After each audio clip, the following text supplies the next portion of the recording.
Okay, so I got these floating house number project, and I taped them all together, put a center line, and then what I found, a guy on YouTube had said trying to put the anchors in are killer, and he's right. It shifts a little bit on the stucco, so you can see the six kind of shifted a little bit.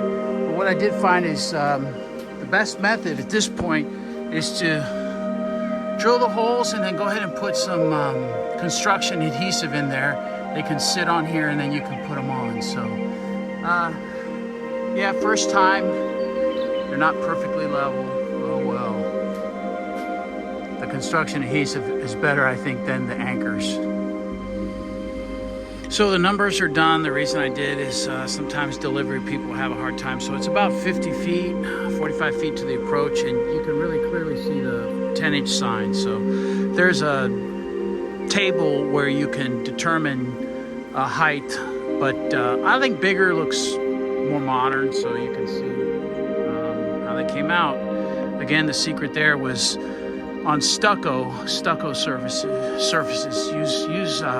Use the construction adhesive, drill your holes, and then you can stick the little spacers on, and they'll kind of float a little more than they will with the anchors, I believe.